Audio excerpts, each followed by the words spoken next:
Hi, പട്ടായയിൽ നിന്നുമുള്ള മറ്റൊരു വീഡിയോയിലേക്ക് സ്വാഗതം. ഞങ്ങൾ താമസിക്കുന്ന ഹോട്ടലിൽ നിന്നുമുള്ള രാവിലത്തെ കാഴ്ചയാണിത്. താഴെ കാണുന്നത് റൺവേ മാർക്കറ്റാണ്. മുതലേ ഉൾപ്പെടെ എല്ലാ ജീവികളെയും ഭക്ഷിക്കാനായി ലഭിക്കുന്ന ഒരു മാർക്കറ്റാണത്. രാത്രി ഏകദേശം 1 മണി വരെ നല്ല തിരക്കുണ്ടായിരുന്ന മാർക്കറ്റ് ഇപ്പോൾ ശാന്തമായി കിടക്കുകയാണ്. സന്ധ്യയാകുമ്പോൾ തന്നെ വീണ്ടും ഇവിടെ തിരക്കേറി തുടങ്ങും.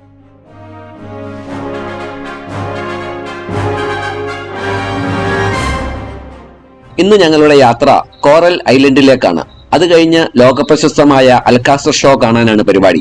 ജലവിനോദങ്ങളിലൊക്കെ താല്പര്യമുള്ളവർക്ക് ഒരു ദിവസം മുഴുവനും ചെലവഴിക്കാനുള്ള വിനോദങ്ങൾ കോറൽ ഐലൻഡിലുണ്ട്. അതിൽ താല്പര്യമില്ലാത്തവർക്ക് അവിടുത്തെ ബീച്ചിൽ ബിയറൊക്കെ കുടിച്ച് ഭക്ഷണവും കഴിച്ച് കടലിന്റെ സൗന്ദര്യം ആസ്വദിച്ച് സമയം ചെലവഴിക്കാം. പട്ടായയിൽ വരുന്നവരെല്ലാവരും തന്നെ സന്ദർശിക്കുന്ന ഒരു സ്ഥലമാണ് കോറൽ ഐലൻഡ്. പട്ടായയിലെ ഏറ്റവും പ്രശസ്തമായ ലാൻഡ്മാർക്കുകളിൽ ഒന്നാണ് ഈ വലിയ പട്ടായ സിറ്റി എന്ന അടയാളം. പ്രാത്തുംനാക് എന്ന കുന്നിൻ ചെരുവിലാണ് ഇത് സ്ഥിതി ചെയ്യുന്നത്. കുന്നിന്റെ മുകളിൽ ഒരു വലിയ ബുദ്ധപ്രതിമയും ക്ഷേത്രവും സ്ഥിതി ചെയ്യുന്നുണ്ട്.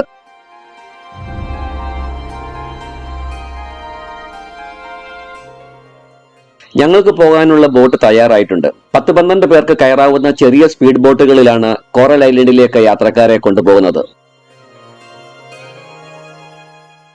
തായ് ഭാഷയിൽ കോ ലാൻ എന്നറിയപ്പെടുന്ന കോറൽ ഐലൻഡ് ഏറ്റവും അടുത്തുള്ള തീരമായ പട്ടായയിൽ നിന്ന് 7.5 കിലോമീറ്റർ അകലെയാണ് സ്ഥിതി ചെയ്യുന്നത്. പട്ടായയുടെ നഗരമധ്യത്തിൽ നിന്ന് സ്പീഡ് ബോട്ടിൽ കോറൽ ഐലൻഡിലേക്ക് 45 മിനിറ്റ് കൊണ്ട് എത്തിച്ചേരാം. ഈ ബോട്ട് യാത്ര തന്നെ വേറിട്ടൊരു അനുഭവമാണ്. അങ്ങോട്ട് പോകുന്ന ബോട്ടിൽ തന്നെയാണ് തിരിച്ചു വരേണ്ടതും. അവിടെ കടൽ തീരത്തിനടുത്ത് വെള്ളത്തിലാണ് നമ്മളെ ഇറക്കുന്നത്.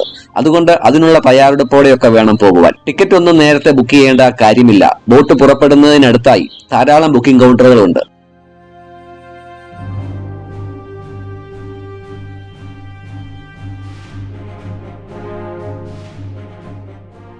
ദ്വീപിലേക്കുള്ള യാത്രക്കിടയിലാണ് സ്കൂബ ഡൈവിംഗ്, പാരാസെയിലിംഗ് പോലുള്ള വിനോദങ്ങൾ നടത്തുന്നത്. അതിനുവേണ്ടിയുള്ള നിരവധി പ്ലാറ്റ്ഫോമുകൾ ഇവിടെ വെള്ളത്തിൽ പൊങ്ങിക്കിടപ്പുണ്ട്.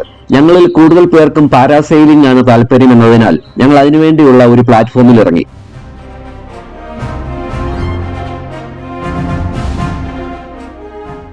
അവിടെയാണെങ്കിൽ നീണ്ട നിരയാണ്. നൂറുകണക്കിന് ആളുകളാണ് അവരുടെ ഊഴം നോക്കി നിൽക്കുന്നത്. 1 മണിക്കൂറെങ്കിലും കാത്തിരുന്നാലേ നമ്മുടെ ചാൻസ് വരികയുള്ളൂ. പക്ഷേ വളരെ അനുഭവപരിചയമുള്ള ആളുകളാണ് ഇതൊക്കെ കൈകാര്യം ചെയ്യുന്നത്. ആഘോഷങ്ങൾക്കൊക്കെ റോക്കറ്റ് വിടുന്നത് പോലെയാണ് ആളുകളെ മുകളിലേക്ക് കയറ്റി വിടുന്നതും അതുപോലെ താഴേക്ക് ഇറക്കുന്നതും. കയറുകളൊക്കെ ശരീരത്തിൽ ഘടിപ്പിക്കുന്നതും മുകളിലേക്ക് പറന്നുയരുന്നതെല്ലാം 2-3 മിനിറ്റുകൾ കൊണ്ട് കഴിഞ്ഞിരിക്കും. ഒരു സ്പീഡ് ബോട്ടിൽ ഘടിപ്പിച്ചിരിക്കുന്ന കയറുകൾ ഉപയോഗിച്ചാണ് ആളുകളെ പാരച്യൂട്ടിൽ മുകളിലേക്ക് ഉയർത്തുന്നത്. പിന്നെ അവരുടെ പ്ലാറ്റ്ഫോമിന് ചുറ്റും ഒന്ന് ചുറ്റുന്നതോടെ താഴെ ഇറക്കും. എല്ലാം ഒരു 10 മിനിറ്റിനുള്ളിൽ കഴിഞ്ഞിരിക്കും. എന്നാൽ ലാൻഡിംഗിൽ കൺട്രോൾ കിട്ടിയില്ലെങ്കിൽ അവരെ ഒന്നുകൂടി ഒരു വട്ടം കറക്കും. മറ്റുള്ള രാജ്യങ്ങളെക്കാൾ ഇവിടെ ഇതിന്റെ ഫീസ് കുറവാണ് എന്നതാണ് ഇത്രയും ആളുകളെ ഇവിടേക്ക് ആകർഷിക്കുന്നത്.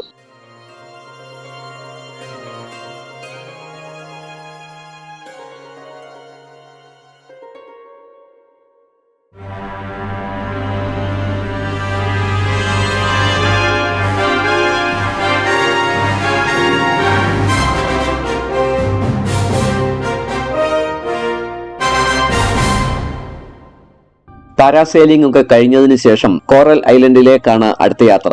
ഇവിടെ നിന്ന് ഏകദേശം 10-15 മിനിറ്റ് കൊണ്ട് അവിടെ എത്താം. ഇതാണ് കോറൽ ഐലൻഡ്. ദക്ഷിണ ചൈന കടലിന്റെ ആഴം കുറഞ്ഞതും ചൂടുള്ളതുമായ ഒരു കൈവഴിയായ തായ്ലൻഡ് ഉൾക്കടലിലാണ് കോറൽ ദ്വീപ് സ്ഥിതി ചെയ്യുന്നത്. ഈ ഉഷ്ണമേഖലാ ദ്വീപ് അതിന്റെ നീണ്ടുകിടക്കുന്ന ബീച്ചുകൾക്കും സ്ഫടികം പോലെ തെളിഞ്ഞ ജലത്തിനും താഴ്ന്ന ഉഷ്ണമേഖലാ വനങ്ങളാൽ മൂടപ്പെട്ട കുന്നിൻ പ്രദേശങ്ങൾക്കും പേരുകേട്ടതാണ്. ദ്വീപിലെ 8 മനോഹരമായ ബീച്ചുകൾ ഓപ്പൺ എയർ റെസ്റ്റോറന്റുകളും സമുദ്ര വിഭവങ്ങളും കോക്ടെയിലുകളും വാഗ്ദാനം ചെയ്യുന്ന സജീവമായ ബീച്ച് ബാറുകളും കൊണ്ട് നിറഞ്ഞിരിക്കുന്നു. ഭക്ഷണം ഓർഡർ ചെയ്യുന്നവർക്കാണ് ഇവിടുത്തെ ബീച്ച് ബെഞ്ചുകൾ കൊടുക്കാൻ ഇവർക്ക് താല്പര്യം.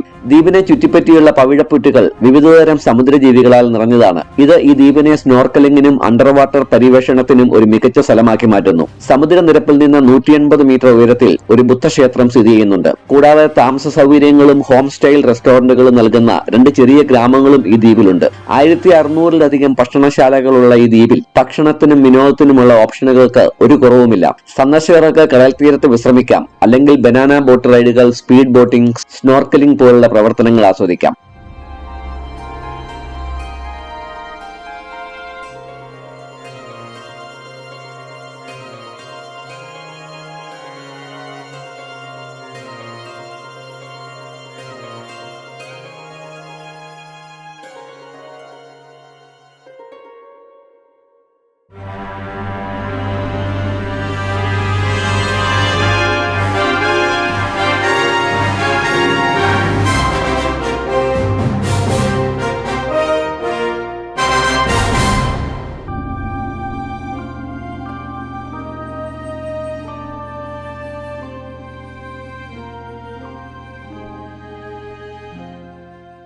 അതിന്റെ മനോഹാരിത ഉണ്ടായിരുന്നിട്ടും കോറൽ ദ്വീപ് വർദ്ധിച്ചു വരുന്ന പാരിസ്ഥിതിക സമ്മർദ്ദത്തെ അഭിമുഖീകരിക്കുന്നു. തിരക്കേറിയ സീസണിൽ പരമാവധി ശേഷി 6400 മാത്രമാണെങ്കിലും പ്രതിദിനം 10,000 സന്ദർശകർ വരെ ഇവിടെ വരാറുണ്ട്.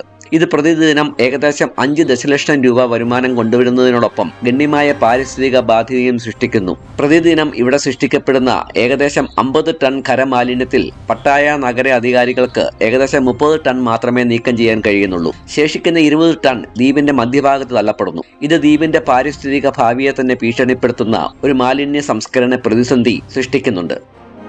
ഇതൊക്കെയാണെങ്കിലും കോറൽ ദ്വീപ് പട്ടായയിൽ വരുന്നവരുടെ സ്വർഗമാണ്. നഗരത്തിന്റെ തിരക്കുകളിൽ നിന്നൊക്കെ ഒഴിഞ്ഞു മാറി ഒരു ദിവസം മനസ്സിന് ശാന്തത കൊടുക്കുന്നതിന് പറ്റിയ ഒരു സ്ഥലമാണ് ഈ മനോഹരമായ ദ്വീപ്.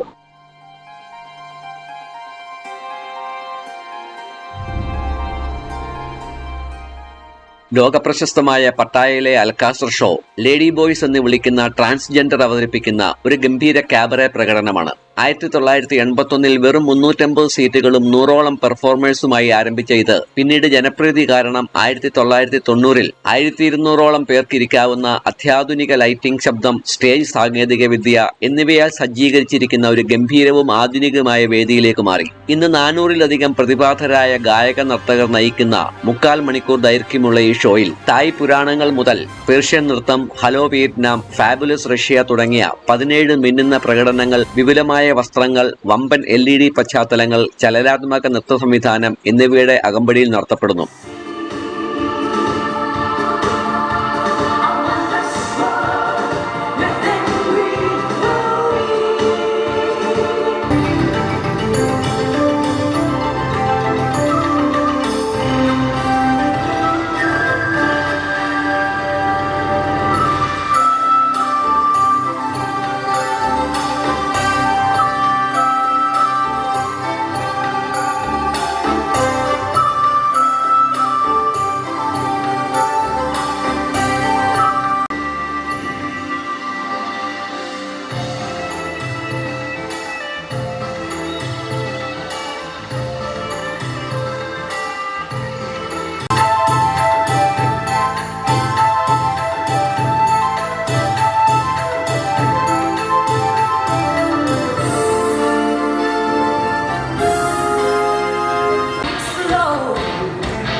പരമ്പരാഗത ഏഷ്യൻ നൃത്തവും പാട്ടും സമകാലിക പോപ്പ് മ്യൂസിക്കും അവിശ്വസനീയമായ ചുണ്ടുകളുടെ ചലനത്തോടെ സമന്വയിപ്പിച്ച് നടത്തുന്ന ഈ പ്രകടനം നൃത്ത സംവിധാനത്തിന്റെ അപാരതകളെ നമ്മുടെ മുമ്പിൽ അവതരിപ്പിക്കുന്നു. പട്ടായയുടെയും തായ്ലൻഡിന്റെയും ഏറ്റവും പ്രിയപ്പെട്ട കാബറെ അനുഭവങ്ങളിലൊന്നായ അൽകാസർ പ്രശസ്തമായ പാരീസിലെ മൗലിൻ റൂഷിനും നോർവേയുടെ ലിഡോയ്ക്കും ഒപ്പം നിൽക്കുന്നു.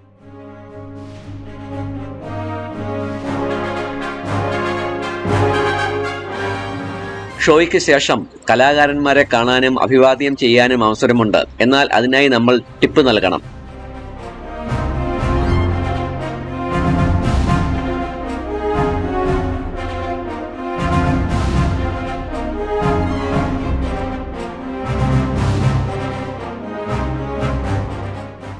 രണ്ടായിരത്തി തുറന്ന തിരക്കേറിയ നോർത്ത് പട്ടായയിൽ സ്ഥിതി ചെയ്യുന്ന ടെർമിനൽ 21 എന്ന 6 നിലകളുള്ള ഈ ഷോപ്പിംഗ് മാൾ ഒരു വിമാനത്താവളത്തിന്റെ തീമിലുള്ള ഒരു ഷോപ്പിംഗ് വിനോദ സമുച്ചയമാണ്. Paris, Rome, Tokyo, London, Istanbul, San Francisco എന്നീ അന്താരാഷ്ട്ര നഗരങ്ങളുടെ പ്രമേയത്തിലാണ് ഓരോ നിലകളും നിർമ്മിച്ചിരിക്കുന്നത്. പുറത്ത് ഒരു പൂർണ്ണ വലുപ്പത്തിലുള്ള വിമാനത്തിന്റെ ബോഡിയും അകത്ത് മനോഹരമായ വിമാനത്താവളത്തിന്റെ ശൈലിയിലുള്ള അലങ്കാരങ്ങളും ഇതിൽ ഉൾപ്പെടുന്നു. ഫോട്ടോജനിക് രൂപകൽപ്പനയ്ക്കപ്പുറം ആഗോള ബ്രാൻഡുകളും പ്രാദേശിക ബോട്ടിക്കുകളും ഉൾപ്പെടെ 200-ലധികം കടകൾ ഈ മാളിലുണ്ട്.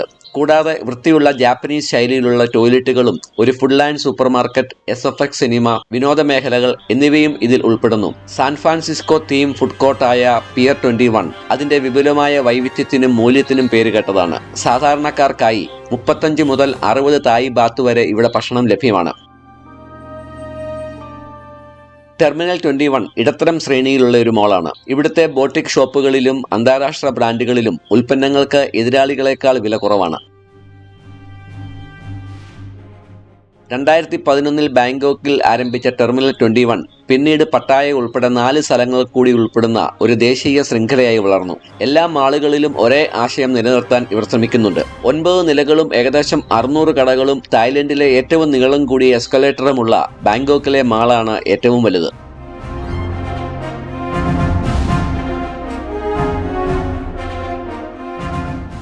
വ്യത്യസ്തമായ കാഴ്ചകൾ കൊണ്ട് നിറഞ്ഞ ഒരു ഡെസ്റ്റിനേഷനാണ് പട്ടായ. പട്ടായയിലെ കാഴ്ചകൾ ഇവിടം കൊണ്ട് തീരുന്നില്ല. അതിശയിപ്പിക്കുന്ന കൂടുതൽ കാഴ്ചകൾ അടുത്ത വീഡിയോയിൽ.